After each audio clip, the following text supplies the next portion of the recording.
Selamat sore, perkenalkan nama saya Vivin Selina Afriani dengan nomor NIM 0106 0124 24086.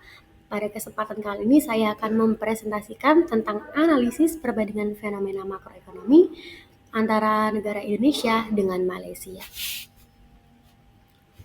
Yang pertama saya punya 3 indikator wajib, yaitu yang pertama pertumbuhan ekonomi. Untuk ekonomi di Indonesia tumbuh sebesar 5,05% pada tahun 2023.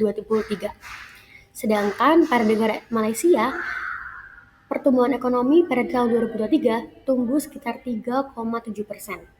Hal ini dapat disimpulkan bahwa dalam faktor pertumbuhan ekonomi, negara Indonesia lebih unggul daripada negara Malaysia karena pertumbuhan ekonomi di Indonesia jauh lebih besar dibandingkan dengan negara Malaysia.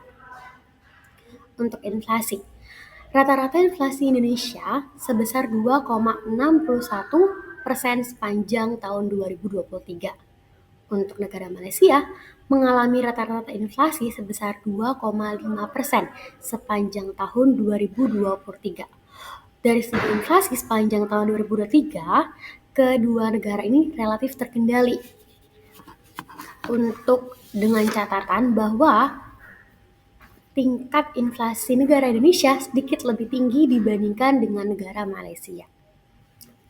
Untuk tingkat pengangguran, TPT atau tingkat pengangguran terbuka pada negara Indonesia sekitar 5,32% pada Agustus 2023, turun sekitar 0,54% dibandingkan Agustus 2022.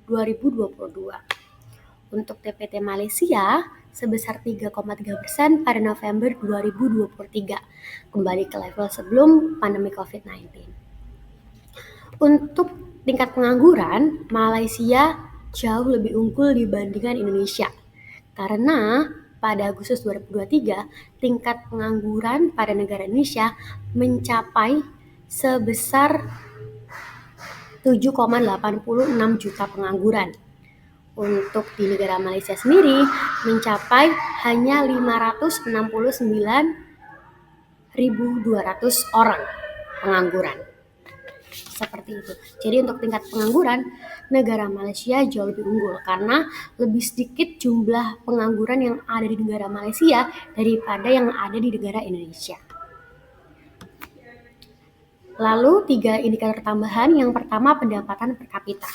PDB per kapita di Indonesia mencapai 75 juta atau sekitar 4.919 US dollar. Sedangkan untuk di negara Malaysia, PDB per kapita Malaysia dilaporkan sebesar 11.429,59 US dollar pada tahun 2023. Hal ini menunjukkan bahwa pendapatan per kapita negara Malaysia jauh lebih unggul 2 kali lipat dibandingkan dengan negara Indonesia. Lalu untuk neraca perdagangan, Indonesia mencatat surplus neraca perdagangan sebesar 36,93 US dollar pada tahun 2023. Sedangkan Malaysia mencatat surplus perdagangan ekonomi sebesar 200 ringgit Malaysia atau sekitar 45,1 miliar US dollar. Hal ini menunjukkan bahwa neraca perdagangan di negara Malaysia sedikit lebih tinggi dibandingkan dengan negara Indonesia. Dan yang terakhir, stabilitas ekonomi. Stabilitas ekonomi ini dapat dilihat dari beberapa faktor. Saya mengambil 2 contoh, yaitu pertumbuhan ekonomi dan juga inflasi.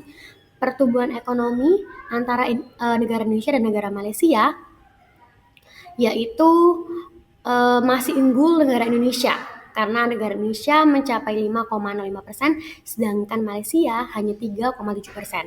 Tetapi untuk tingkat inflasi, Indonesia lebih tinggi 2,61% dibandingkan Malaysia yang hanya 2,5%. Jadi untuk stabilitas ekonomi